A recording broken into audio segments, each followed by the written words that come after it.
নমস্কার বন্ধুরা, খুশি রান্নাঘরে আপনাদের সবাইকে স্বাগত।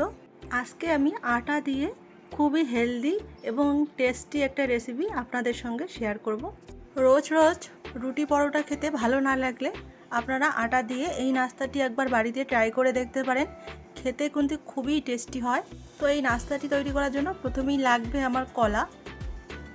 দেখুন, এই কলাগুলোর খোসা ছাড়িয়ে আমি মাঝখানে কেটে একটা মিক্সিং জারে নিয়ে নিচ্ছি।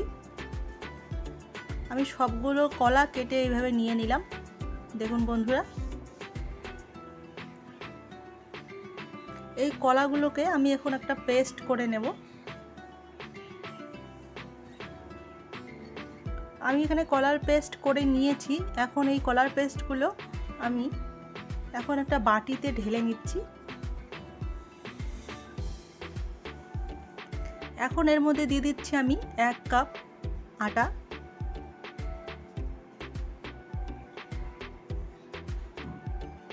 দিয়ে দিলাম এখানে 1 চামচ কালো জিরা, অল্প পরিমাণে নুন দিয়ে দিলাম। এখন সমস্ত কিছু হাতা দিয়ে আমি ভালো করে একসাথে মিশিয়ে নিচ্ছি।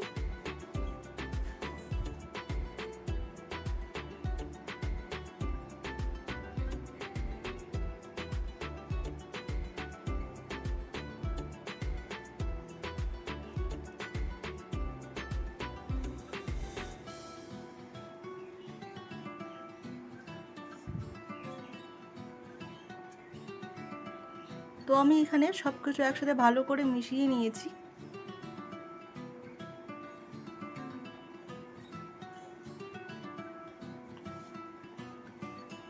এই নাস্তাটি তৈরি করার জন্য আমার এখানে কয়েকটা কলা পাতা লাগবে। এই কলা পাতাগুলোকে আমি ভালো করে ধুয়ে শুকনো তাওয়ায় একটু সেঁকে নিয়েছি। আর তাওয়ায় না সেঁকে রোদে শুকিয়ে নিলেও কিন্তু হবে। এখন এই সেঁকে নেওয়া কলা পাতার উপরে আমি দিয়ে দিলাম কিছুটা পরিমাণে সর্ষের তেল। এখন গোটা পাতাতে সর্ষের তেল আমি ব্রাশ করে নিচ্ছি, হাত দিয়ে মেখে নিচ্ছি।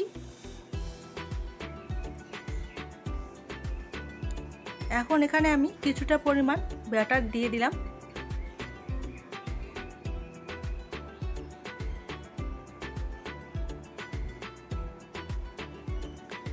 এখন এই ব্যাটারটাকে আমি হাত দিয়ে এভাবে করে ঘুরিয়ে ঘুরিয়ে ছড়িয়ে দিচ্ছি। আমি এখানে বেশি বড় সাইজ করব না, আপনারা বেশি বড় করলে আরও বড় করে ছড়িয়ে দেবেন।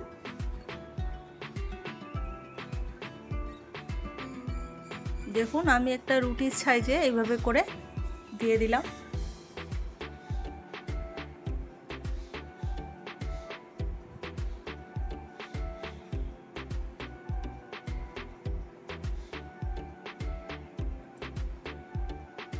এখন পাতার অন্য পাশটা ধরে আমি এই ব্যাটারের উপরে দিয়ে দিলাম। দেখুন বন্ধুরা, আমার এখানে একটা নাস্তা তৈরি করে নিলাম। এইভাবে করে আমি সবগুলো নাস্তা আগে থেকে এইভাবে তৈরি করে রাখবো।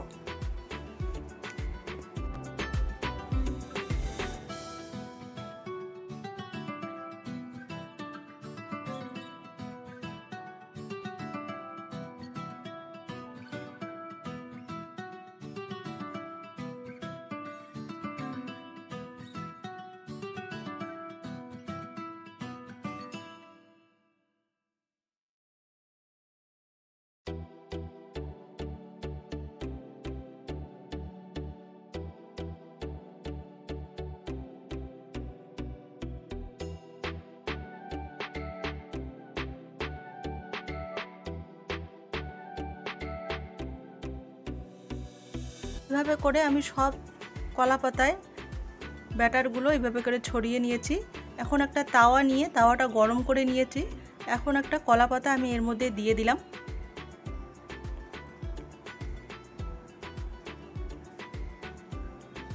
এখন ঢাকনা দিয়ে ঢেকে আমি 2 মিনিট মতো মাঝারি আঁচে জাল করে নেব। মাঝারির থেকে একটু বেশি জাল করে দেবেন, একদম হাই করে দেবেন না। প্রায় 2 মিনিট পর আমি ঢাকনাটা তুলে নিচ্ছি। আমার এখানে 1 পিঠ ভাজা হয়ে গেছে। এখন উল্টে দিচ্ছি।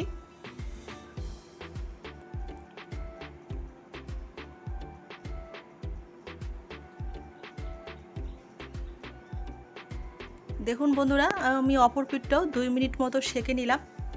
এখন নামিয়ে নিচ্ছি।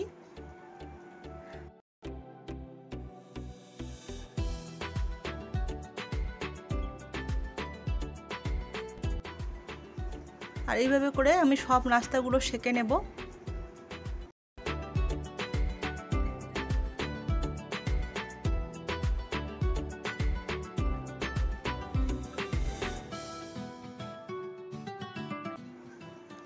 দেখুন বন্ধুরা, আমি এখানে সবগুলো ভেজে নিয়েছি। আর ঠান্ডা হওয়ার পর এভাবে করে পাতাগুলো তুললে কিন্তু খুব সহজেই উঠে যাচ্ছে। দেখুন,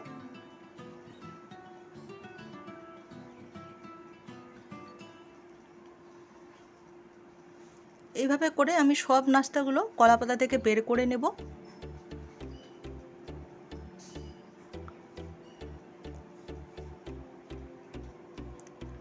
আর আটার এই নাস্তাটি যেমন খেতে সুস্বাদু তেমনি কিন্তু হেলদিও।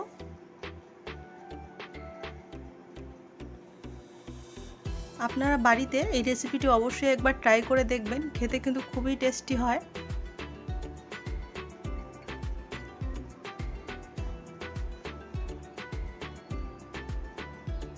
দেখুন বন্ধুরা, একটা ছিঁড়ে দেখেছি যে কতটা নরম হয়েছে। তো রেসিপিটি কেমন লেগেছে আমাকে কিন্তু অবশ্যই কমেন্ট করে জানাবেন। ভালো লাগলে লাইক, কমেন্ট, শেয়ার করতে ভুলবেন না।